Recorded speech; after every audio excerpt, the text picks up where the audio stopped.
do a quick review of a Remet CNC RP120 branch logger. So I've had this about 2 years, and courtesy of some funding from the National Forest here in Leicestershire, Staffordshire, South Derbyshire, they said part of a productivity grant for woodland management and just kind of trying to get things going.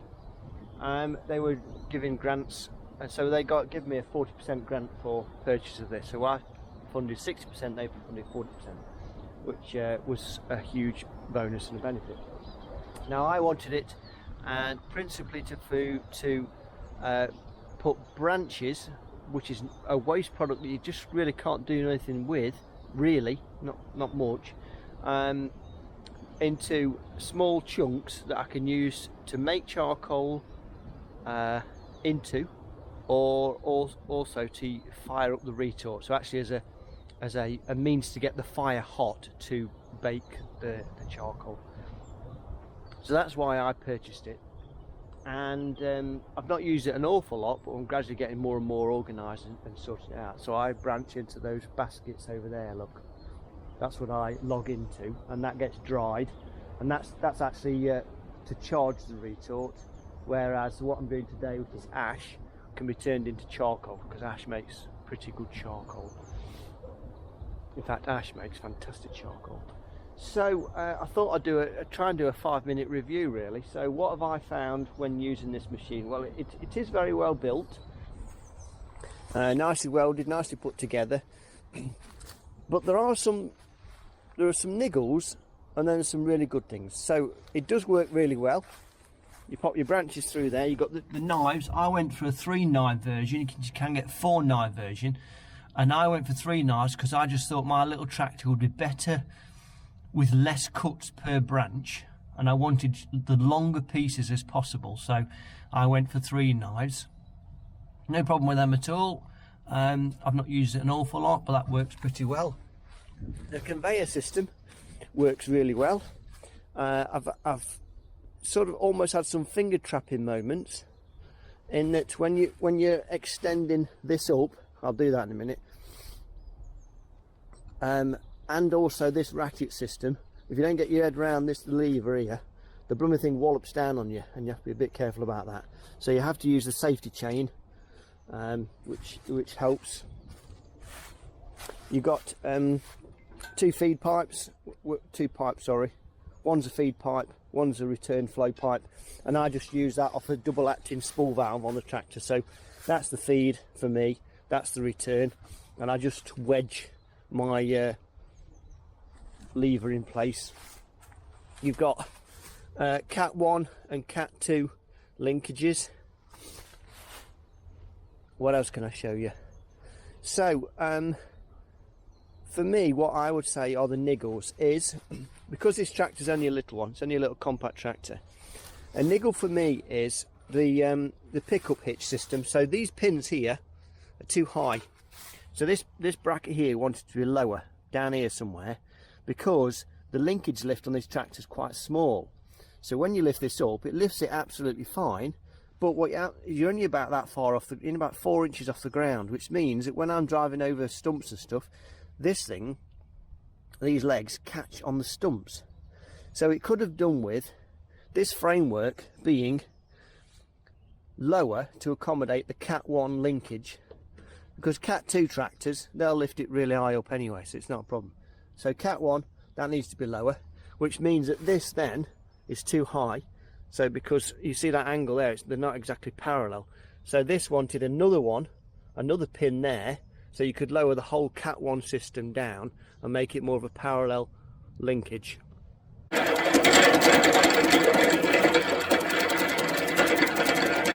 Another thing is you could do with some pipe brackets for the pipes, because they just sit on the PTO guard, which I don't think is very good. It wanted some sort of clip system here where you can have the pipes clipped into place, so maybe I'll have to find something online for that.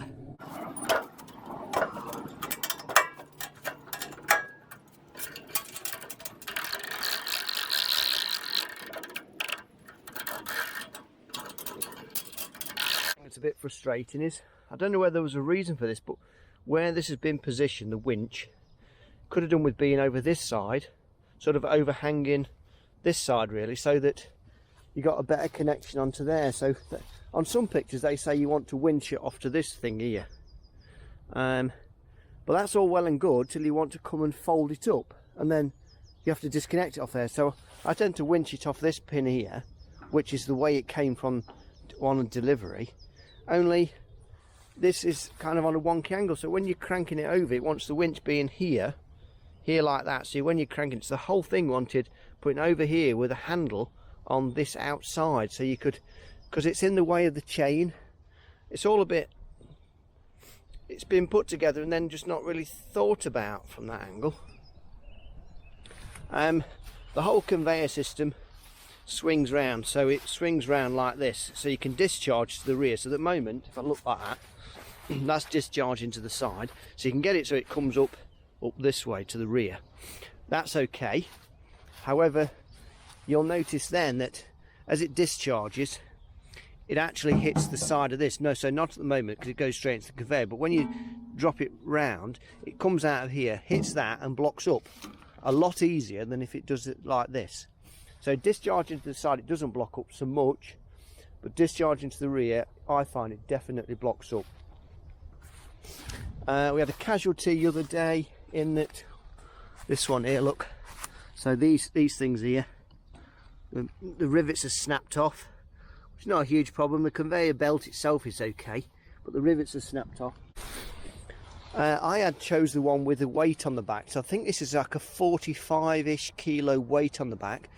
It was an option that I could have it fitted. So inside here is like a flywheel, and it's like a rotational mass, a bit like a flywheel on a chipper.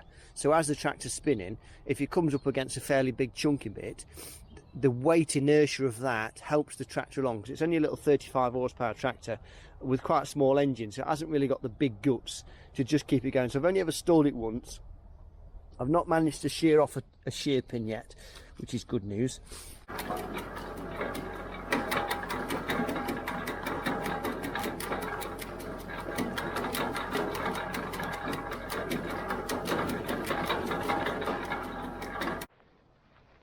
The other thing that helps significantly with this discharge chute here is to have your tractor on a very slight lean. So if you can, you want this whole thing sloping towards the left.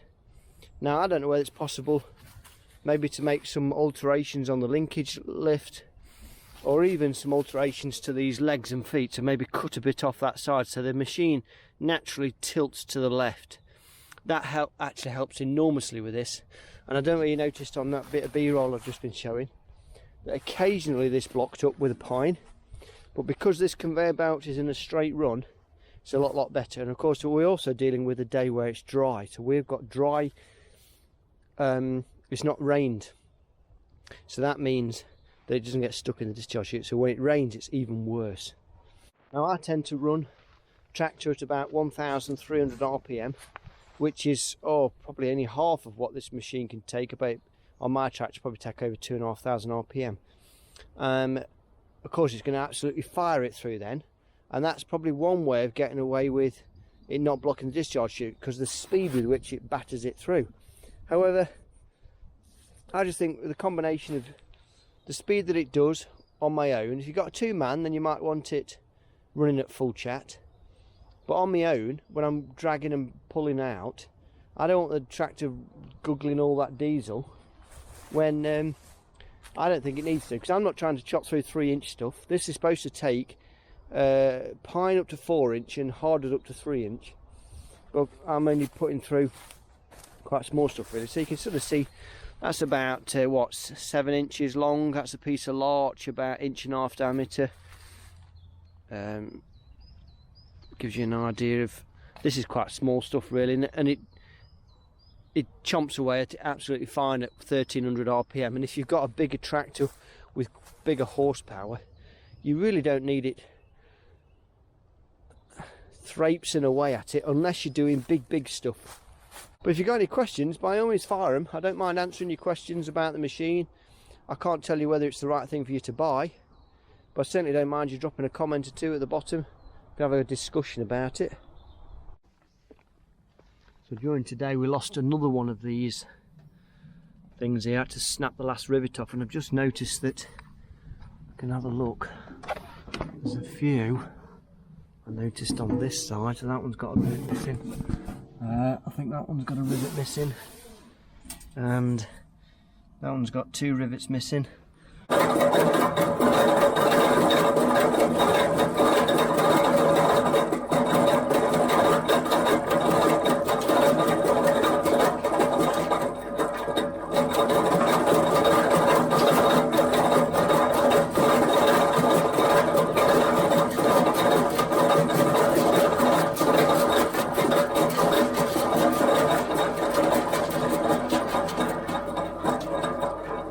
To what I feel is the most annoying of this problem is this discharge chute here. So it comes from the factory with a rubber flap here, which is absolutely stupid, because as the branches come out, they hit the flap, block it up straight away. So the first thing you go and do is stick your hand up there when it's going, which is just balmy.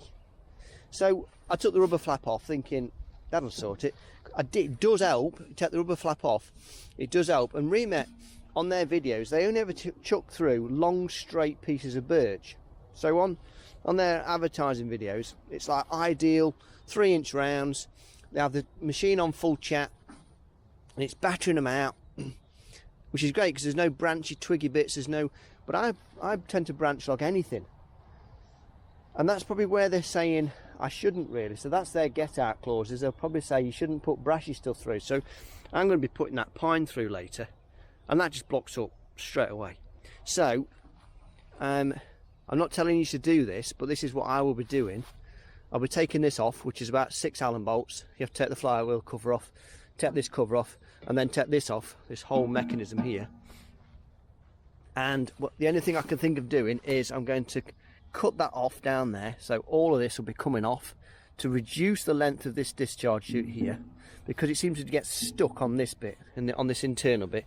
They get stuck coming down there. So I'm going to reduce that length so they'll fall onto the conveyor belt part there. And so all this bottom part will be gone. This sides will be gone there. It's like that. And then what I'm going to do is cut down there. So this triangle piece here then I'm going to cut and then just score that down there. So I can actually bend this piece out. I'm going to score across the top here so I can bend this piece up, and repeat on the other side, and then there'll be a piece here. So this will be bent up, this will be bent out, there'll be a fillet here that's missing. So I'll use some of this tin that comes off this, weld that and fill it, so the whole thing can be flared out. Now I don't know why they didn't do that, but that's because the worst thing you can do is when this thing's going is stick your hand up there. I mean, that's just suicide. But there's no, because it blocks up within seconds. Every branch it blocks up. So you have no choice but to stop. You can't stop the machine all the time, so you have to just, well, it's just dodgy. Put it that way, it's just well dodgy. And when that blocks up, what happens then is, underneath here, so if we can get right down underneath this, and hopefully you'll see, if the camera can adjust, there is a gap here. There we go, look. Sorry about that. So, this is like a, it's like a, I don't even know what you would call it. But anyway, there's a gap at the bottom, probably just, so of course the chute blocks up, the discharge chute blocks up, then this is like an excess part where all the bits get chobbled out the bottom, stuff you get, you got to have like an access hole at the bottom to get the loose dusty bits out. This blocks up then, and when this blocks up, all the blades get rammed up, and you can hear it, excuse me, you can hear it then grinding away, and the machine's bogging down, and you're like, what on earth? So I think with that modification, this will be a far better machine. So Remet, if you're listening to my review, modify the discharge chute, because the last thing you want is folks sticking their hand up there. I can't believe that the health and safety will let this go by. Other than that, I do like the machine, and it's a very efficient machine. It's incredibly quick, a lot quicker than a chipper. So I do like it for that. I've actually got a slightly bigger tractor for this now, because I think I wanted a bigger tractor so it can go on category 2 pins, because I just think on a small tractor this is on its limit really. I would have been better off with a 100 series, but I wanted the 120, and the guy actually recommended the 150, which is a bit of a brute, but the trouble is my little tractor'd never lift it. And the other thing is, because you've got a ball hitch on the back so you can tow a trailer, which I've done, but my little tractor with a trailer on the back actually picks the front wheels up off the floor, which wasn't great, so I shan't be doing that again, which is alright if you've got a big tractor with like a 1 ton lift, but mine's only got a 500 kilo lift, you see, so it's not enough. But I hope that's given you a little bit of an idea of these machines. They are fairly cheap for what you get. I've not had any other issues with it apart from what I've mentioned. Greasing points is a bit of a... So you've got your grease points, which are fairly straightforward on these bearings on the conveyor belt. And then the other grease point on the machine is in there. And it says, grease daily. Well, that's great. But you've got to take the PTO shaft off. You have to take the guard off.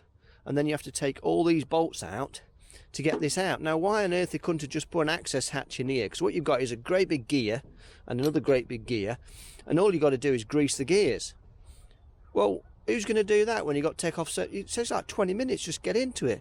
All we wanted was an access hatch that just kind of hinges open, little door, bosh your grease in, shut your door, bolt it shut, off we go. So that might be another modification I'll do, because if you don't grease it, then the machine's toast then, isn't it? So Remet, again, if you're listening, another modification we want is a simple access door, couple of hinges, little nut on here, open it up, grease it, shut it, done. Anyway, I'll stop moaning about it because I do like it. This is the RP120 version, which is, I think they call it the professional version. So it is very much better built than the cheaper versions. But yeah, I like it, despite my moans.